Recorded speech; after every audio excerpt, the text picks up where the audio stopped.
Pernah gak sih kamu merasa hancur hanya karena satu kesalahan kecil? Misalnya, ketika kamu salah ngomong di depan teman atau gagal mengerjakan tugas, semua rasa percaya dirimu seolah lenyap. Kita seringkali terlalu fokus pada kesalahan kecil dan melupakan banyak hal baik yang sudah kita lakukan sebelumnya. Rasa malu dan penyesalan kadang muncul dari situasi seperti ini. Gimana sih caranya supaya kita bisa move on dan gak terjebak dalam pandangan negatif itu? Mari kita bahas lebih dalam bagaimana mindset kita bisa mengubah cara kita melihat kesalahan. Chapter 1, Kesalahan Kecil, Dampak Besar. Satu kesalahan kecil kadang bisa menghantui kita lebih lama dari yang kita kira. Bayangkan seorang mahasiswa yang mendapatkan nilai rendah di ujian. Meskipun dia telah belajar keras dan mendapat nilai bagus dalam tugas sebelumnya, semua pencapaian itu seolah sirna begitu saja. Hal yang sama juga terjadi pada kita. Saat kita menghadapi kegagalan, kita cenderung melupakan semua usaha dan pencapaian yang telah kita buat dan hanya terfokus pada satu kesalahan itu. Ini seringkali menimbulkan perasaan tidak berharga. Kita mulai berpikir, apa aku layak untuk sukses? Atau, apakah semua ini sia-sia? Rasa insecure ini seolah menutupi semua pencapaian positif yang seharusnya kita banggakan.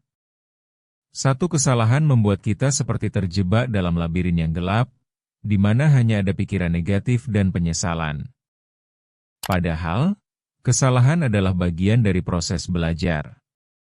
Jadi, seharusnya kita bisa melihatnya sebagai langkah menuju perbaikan, bukan sebagai ancaman.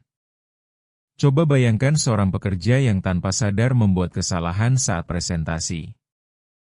Momen itu dapat membuatnya merasa seperti gagal secara keseluruhan. Semuanya terasa hancur, meski ia telah melakukan banyak hal baik di tempat kerja.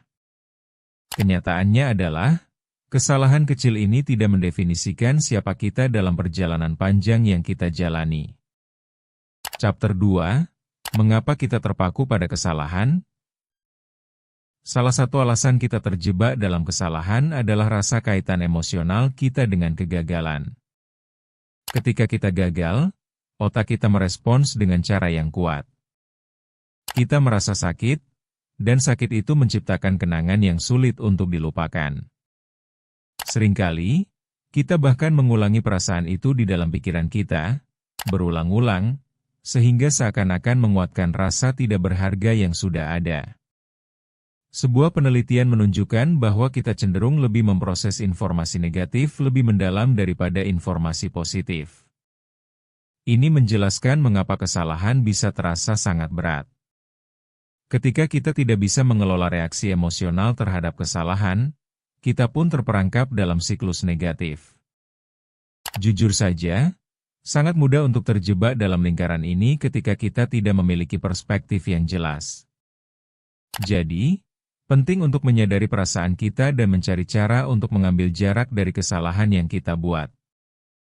Misalnya, seorang ibu yang merasa gagal ketika anaknya tidak mendapatkan nilai memuaskan. Ia mulai memikirkan semua kesalahan yang pernah ia buat sebagai orang tua, meskipun ia telah memberikan yang terbaik. Ironisnya, fokus pada satu kelemahan ini dapat membuat usaha dan pencapaian yang lain terlupakan. Chapter 3, Langkah Awal untuk Move On. Nah, kalau kita sudah mengetahui akar masalahnya, apa yang harus kita lakukan?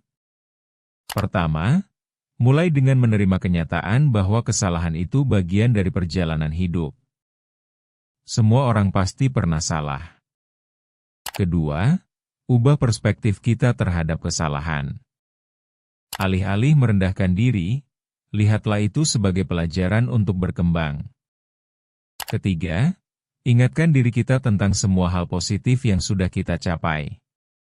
Dengan langkah-langkah kecil ini, kita bisa mulai membangun kembali rasa percaya diri kita. Fokus pada pertumbuhan adalah cara yang lebih sehat untuk menghadapi kesalahan daripada terus-menerus terjebak dalam penyesalan. Sekali lagi, kita perlu belajar dari kesalahan.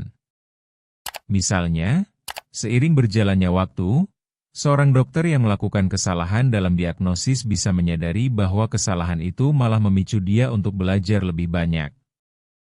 Dengan cara ini, ia tidak hanya menjadi lebih baik, tetapi bisa membantu pasien lebih efektif. Dengan mengubah pandangan seperti ini, kita berpeluang untuk bangkit dari keterpurukan yang tidak perlu. Chapter 4, Teori Diri yang Baik. Ada sebuah teori dalam psikologi yang dikenal sebagai teori diri, yang menjelaskan bahwa cara kita melihat diri kita mempengaruhi bagaimana kita menghadapi situasi. Menurut teori ini, individu yang memiliki pandangan positif tentang diri mereka cenderung lebih mampu mengatasi kegagalan. Mereka bisa mengubah pandangan mereka terhadap kesalahan menjadi titik tolak untuk berkembang. Coba deh bayangkan, saat kita melihat diri kita sebagai seorang pembelajar, kesalahan bukan lagi alasan untuk merasa hancur, melainkan peluang untuk belajar. Makanya, penting banget membangun self-talk yang positif. Kita perlu terus mengingat bahwa setiap kesalahan yang kita buat tidaklah membahayakan, melainkan mengajarkan kita. Dengan cara ini, kita bisa meredakan dampak negatif dari kesalahan sekaligus memperkuat mental kita.